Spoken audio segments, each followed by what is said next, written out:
সত্যি এই বছর আমাদের কৃষ্ণনগরে ঠাকুর মুখ তুলে চেয়েছেন। হ্যাঁ মহারাজ, ধান একেবারে পরিপূর্ণ হয়েছে। তা কবে ধান কাটা হবে পুটির বাবা? এবারে পেকেই এসেছে, সপ্তাহখানেকের মধ্যে ধান কাটতে হবে। বেশ বেশ, তাহলে তো ভালোই হলো। এই মাসের শেষের দিকেই তো নবাব বাহাদুরকে শস্যের খাজনা পাঠানোর কথা। হ্যাঁ মহারাজ, এবারে নবাব বাহাদুর খুশি হবে। ঠিক বলেছ গোপাল।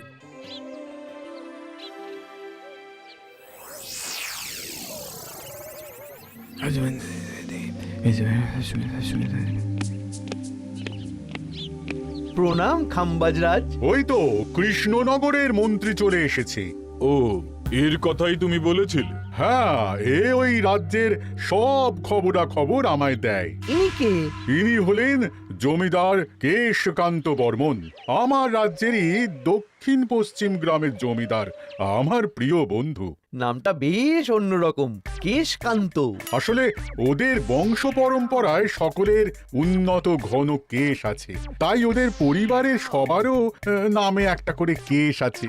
আমি খাম্বাজ রাজের সৌমিত্র এবং সুপরামর্শদাতা। কিছুদিন আগে আমার মাথায় খুব খুশকি হচ্ছিল, মাথার চুল পাতলা হয়ে আসছিল। কিন্তু আমার পরামর্শে একটা তেল মাখতেই মহারাজের মাথার চুল এখন ঘন হয়ে উঠেছে, আর কোনো সমস্যা নেই। বাবা বাবা, ভালো ভালো ভালো।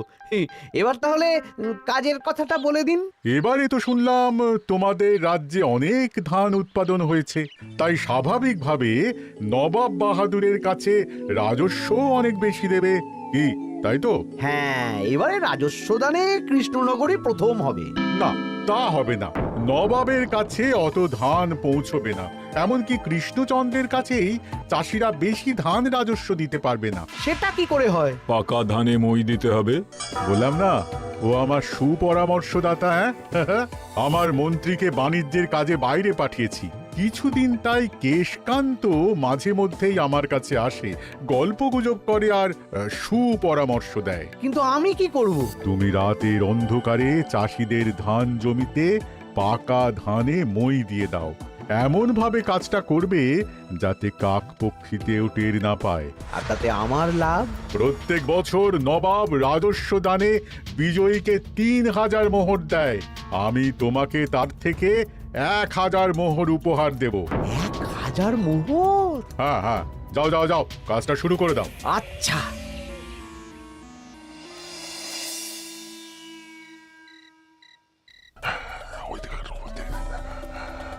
তাহলে আর দেরি কেন?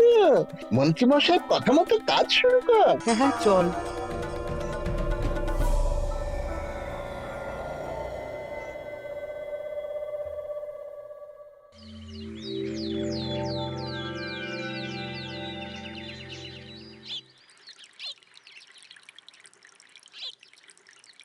এবারে তো চাষাবাদ বেশ ভালোই হয়েছে।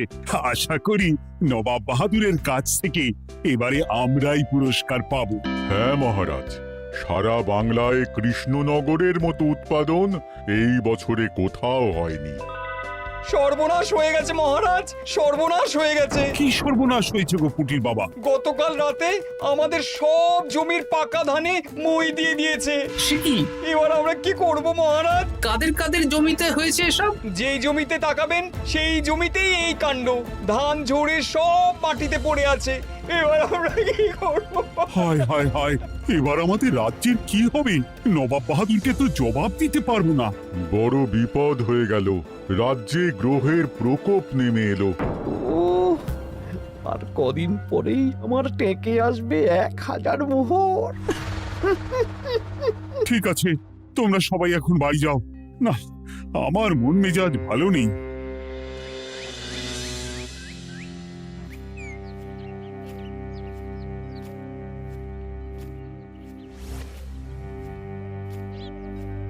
ওগো, তুমি শুনেছো কি হয়েছে? পুটির মা হাউ হাউ করে কাঁদছিল গো। হ্যাঁ গিন্নি, পুঁটির বাবা কয়েকজন চাষি ভাইদের নিয়ে রাজসভায় এসেছিল। শুনলাম রাতারাতি কে বা কারা চাষ জমিতে পাকা ধানে মই দিয়েছে। কত বড় সর্বনাশ হয়ে গেল বলো, কি হবে গো? কি যে হবে ভগবান জানে। বলি তুমি পারলে না পুঁটিদের একটু সাহায্য করো। হ্যাঁ, আমি মনে মনে ভেবেই রেখেছি বুঝলে, এবার বেতন পেলে পুঁটিদের বাড়িতে মাসোহারার জিনিসপত্র দিয়ে আসবো। নবাব বাহাদুরের কাছে মহারাজ খাজনা কিভাবে দেবেন? সেটাই তো বুঝতে পারছি না। আপনি এত চিন্তা করবেন না। রাজবাড়ির ভাড়ার থেকে আপাতত কিছু বস্তা ধান পাঠানোর ব্যবস্থা করুন। তারপর নবাব বাহাদুরের কাছে গিয়ে বলবেন, আস্তে আস্তে সব দিয়ে দেবেন মহারাজ। তাই করতে হবে, তাছাড়া তো আর অন্য কোনো উপায় দেখতে পাচ্ছি না। কিন্তু এবারে আর আমাদের মান রক্ষা হবে না। দেখি 2-1 দিনের মধ্যেই যতটা সম্ভব ভাড়া থেকে ধান পাঠানোর ব্যবস্থা করব।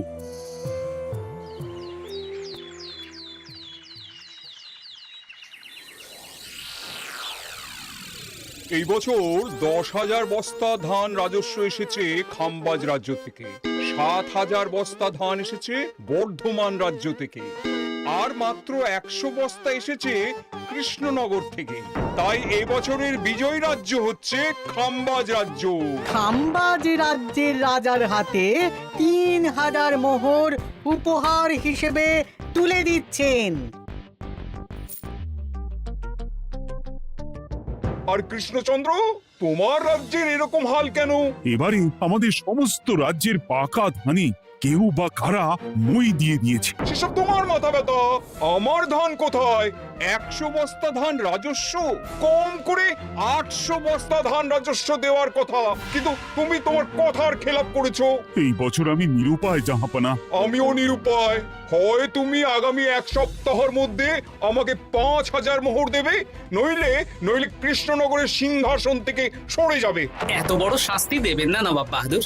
আপনি অন্তত মাস 6 সময় দিন, আবার ধান চাষ করিয়ে আপনাকে প্রাপ্য ধান দেওয়া হবে। বেশি কথা বলছো কৃষ্ণচন্দ্র। তুমি 5,000 নয়, 6,000 মোহর 1 সপ্তাহের মধ্যে দেবে। বেটা গোপাল বেশি পাকা, অত কথা বলতে কে বলেছিল? গোপাল, এটা তুমি কি করলে? হায় হায় হায়!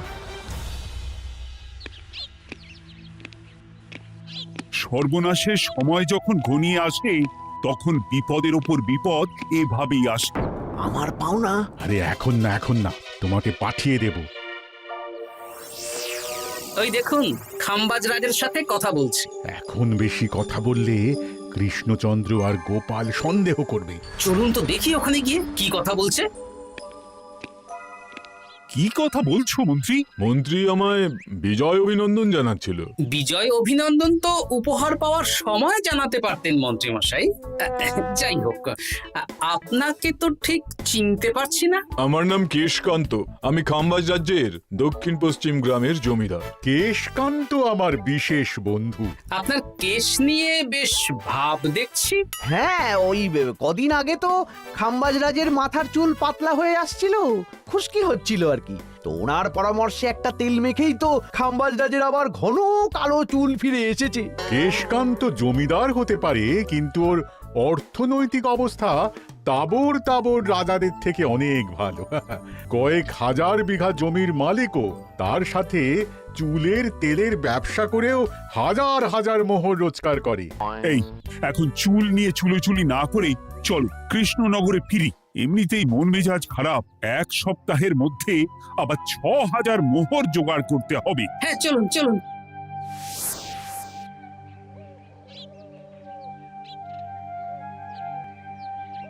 আচ্ছা মন্ত্রীমশাই, আপনি এই কেশকান্ত জমিদারের ব্যাপারে এত কিছু জানলেন কি করে?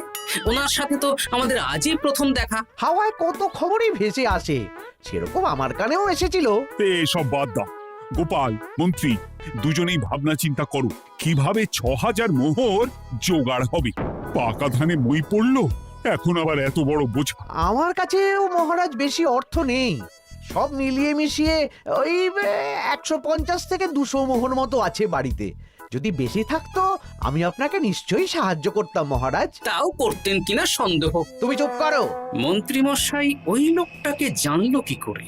এই লোকটাকে তো আগে দেখারই কথা না। না, ব্যাপারটা নিয়ে ভাবতে হবে। চলুন চলুন।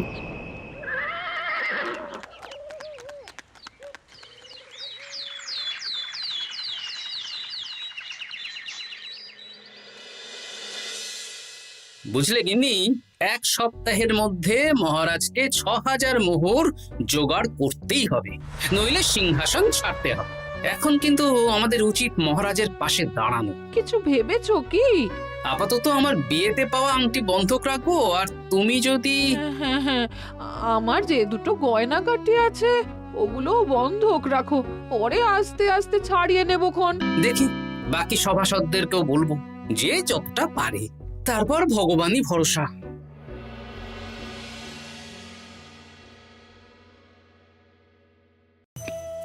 আপনি এত চিন্তা করবেন না মহারাজ। চিন্তা না করে কি আর কোনো উপায় আছে?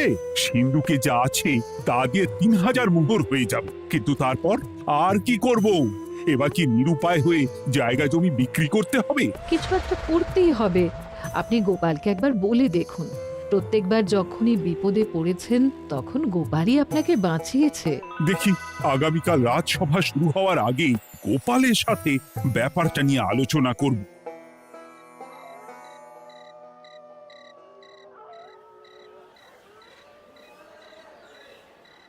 এই যে শ্যাকরা, কি করছো? এই তো, বলুন। শোনো, আমার গিন্নির জন্য একটা হীরের হার বানাতে হবে, ওই 1000 মোহরের মধ্যে। 1000 মোহরে তো হীরের নাক, কান, গলা, হাত, পা সব গয়না, এই সব গয়না হয়ে যাবে মন্ত্রীমশাই। তাহলে বানাও, এই নাও 1000 মোহর। ওরে বাবা, মন্ত্রী মশাই, 1000 মোহর! এই মন্দার বাজারে এত মোহর কোথায় পেলেন? গতকালই তো বললেন আপনার কাছে 150 থেকে 200টা আছে। সে যেখান থেকেই পাই তাতে তোমার কি? না, আমার কিছু না। শ্যাকরা, আমি কয়েকটা গয়না বন্ধক রাখবো। দেখি কি আছে। এই সব মিলিয়ে এতে আমি 15 মোহর দিতে পারবো। বেশ, তাই দাও।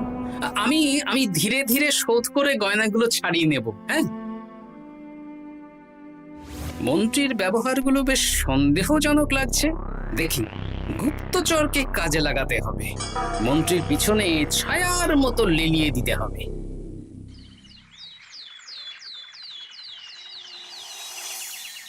মহারাজ, আমি চেষ্টা করছি আপনার এই মোহর কিভাবে জোগাড় করা যায়, আপ্রাণ চেষ্টা করছি। দেখো, আমি 3000 মোহর পারবো, কিন্তু তার বেশি হলে জায়গা জমি বেচতে হবে, হাতে যে বেশি দিন সময়ও নেই। আচ্ছা মহারাজ, দেখছি। তবে মন্ত্রীমশাই চাইলেই আপনাকে 1000 মোহর দিয়ে সাহায্য করতে পারতেন, কিন্তু উনি তা না দিয়ে ওনার গিন্নির গয়না বানাচ্ছেন, হীরের গয়না। দেখি, মন্ত্রী তো কালকেই বলল ওর কাছে 150 থেকে 200 মোহর আছে মাত্র। 1000 মোহর কোথা থেকে পেল? সে উনিই জানেন, তবে তার খবর খুব তাড়াতাড়ি আশা করি পেয়ে যাব মহারাজ।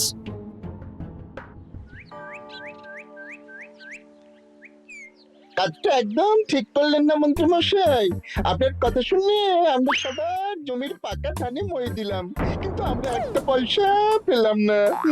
আপনি যে এই কাজ করার জন্য খাম্বাজ রাজার কাছ থেকে ওই 1000 মোহর উপহার পেলেন, সেটা দিয়ে গিন্নির গয়না বানাতে দিলেন, কিন্তু আমাদের বেলায় লবডঙ্কা। আরে তোদেরকেও দেবো, একটু সবুর কর, আগে গিন্নির মাথাটা ঠান্ডা করি।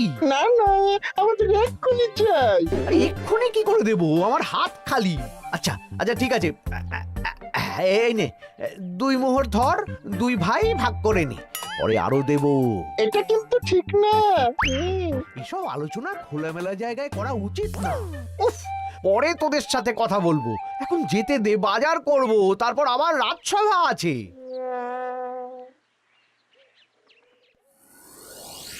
আচ্ছা, এই ব্যাপারটা মহারাজকে আর গোপাল দাদাকে জানাতে হবে।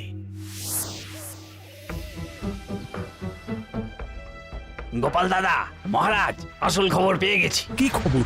আমি একটু আগে শুনলাম। কাজটা একদম ঠিক করলেন না মন্ত্রীমশাই। আপনার কথা শুনে আমরা সবার জমির পাকা ধানে মই দিলাম, কিন্তু আমরা একটা পয়সা পেলাম না। আরে তোদেরকেও দেবো, একটু সবুর কর। মন্ত্রী, আমি না তোমাকে মেরেই ফেলবো। মহারাজ, মন্ত্রী মশাই এখানে গৌণ, উনি অর্থের লোভে এসব করেছেন, আর ওনাকে দিয়ে করিয়েছেন খাম্বাজ রাজ। হ্যাঁ, যাতে এবারে বিজয়ী হতে পারেন। তাই আপনি এই খবর 5 কান করবেন না মহারাজ।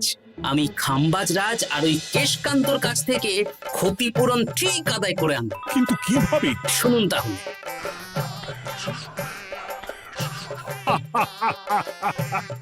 দারুণ বুদ্ধি। তাহলে এখন আসি মহারাজ, কাউকে কিচ্ছু বলার দরকার নেই। আপনি শুধু আগামীকাল সন্ধেবেলা খাম্বাজ রাজের দরবারে চলে আসুন, পারলে নবাব বাহাদুরকেও সঙ্গে করে নিয়ে আসুন। হ্যাঁ,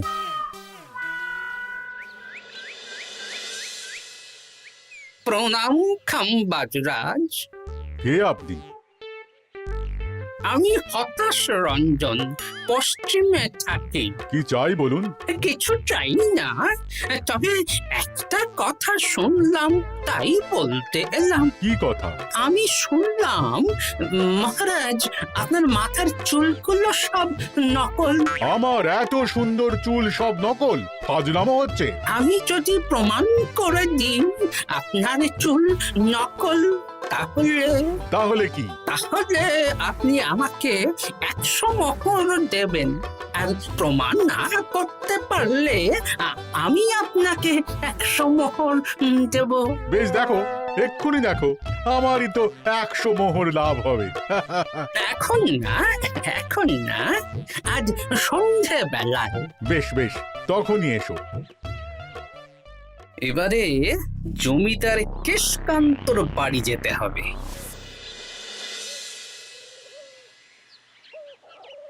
জমিদার মশাই বাড়ি আছেন? কে মশাই আপনি? আমি হতাশ রঞ্জন, পশ্চিমে থাকি। আমি বিশাল ক্ষমতাশালী লোক। কিসের ক্ষমতা?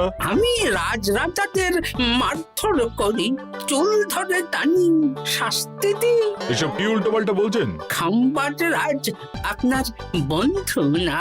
হ্যাঁ, প্রিয় বন্ধু। ওনাকেও আমি আপনার সামনে চুল ধরে টানবো, কিন্তু উনি কিচ্ছু করতে পারবেন না। উনি আপনাকে শুলে চড়াবেন। কিছুই করতে পারবেন না, বললাম না আমি বিশাল ক্ষমতাশালী লোক। বিশ্বাস হচ্ছে না তো? তাহলে বাজি ধরুন, 10,000 মোহরের বাজি। 10,000 মোহরের বাজি? হ্যাঁ, আজ আমি খাম্বাজ রাজের রাজবাড়ি যাব, আর আমার শক্তি প্রদর্শন করব। ওনার চুল ধরে টানা হেঁচড়া করব, ওনাকে আহত করব, কিন্তু উনি আমাকে কিছুই করতে পারবেন না। বেশ রাজি, বাজি 10,100 মোহর দিতে পারবেন তো? হ্যাঁ, আমি বাজি হারলে আপনাকে দেব 10,100 মোহর। দরকার হলে ওই কাগজে কলমে লিখিত পরিত করে নিন। বেশ, তাহলে তাই হোক। কিন্তু হ্যাঁ, একটা কথা, আমি শক্তি প্রদর্শন করার আগে থেকে প্রক্রিয়া চলাকালীন সময় পর্যন্ত আপনি খাম্বাজ রাজের সাথে কোনো কথা বলতে পারবেন না। বেশ বেশ।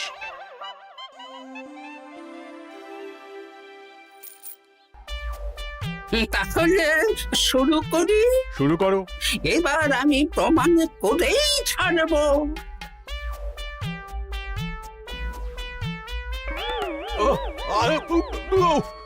লাগছে লাগছে, বাবারে, লাগছে এই সেরেছে। লাগছে, এ তো সত্যি সত্যি চুল ধরে টানছে। লাগছে লাগছে, বাবারে, বাবা। ওরে বাবা রে বাবা, কি শক্ত! এ কি, খাম্বাজরাজ কিছুই তো বলছেন না? তাহলে কি আমি হেরে গেলাম? না না খাম্বাজ রাজ, আমার ধারণা ভুল, যা শুনেছি তাও ভুল। এবার বিশ্বাস হলো তো? দাও দাও, এবারে 100 মোহর দাও। দিন কেশকান্ত মশাই, আমাকে 10,100 মোহর দিন। এ কি, ও তোমাকে 10,100 মোহর কেন দেবে?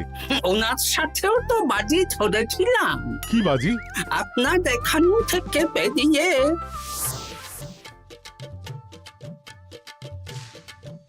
এবারে দিন তো দেখি, সব কাগজ কলমে লেখা আছে। এই নাও। হায় হায় হায় হায়। সাবাস গোপাল, সাবাস, তুমি আমার মুখ রক্ষা করেছো। গোপাল, কৃষ্ণচন্দ্র, নবাব বাহাদুর, আপনারা? হ্যাঁ, আমি গোপাল। এটা ছাড়া আর কোনো উপায় ছিল না খাম্বাজরাজ। আপনি আমাদের মন্ত্রীর মাথা খেয়ে যে জঘন্য কাজটা করিয়েছেন সেটা তো আর প্রমাণ করতে পারতাম না, তাই ছলে বলে কৌশলে আপনার প্রিয় বন্ধুর কাছ থেকে আদায় করে নিলাম। হ্যাঁ নয়, হ্যাঁ।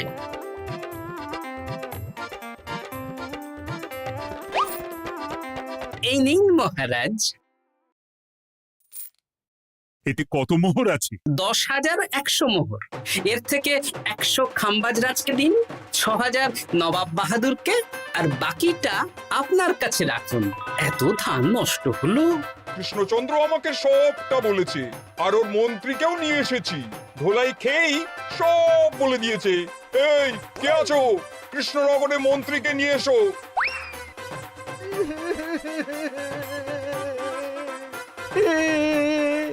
মার খেয়ে আমি সব বলে দিয়েছি খাম্বাজরাজ। উদ্ধার করে তো জাহাপানা, আমাকে ক্ষমা করে দিন। এর কোনো ক্ষমা নেই, তোমাকে আমি কারাগারে বন্দি করব। হায় হায় হায়, সামান্য টাকার লোভ করতে গিয়ে পুরো মাঠে মারা গেলাম।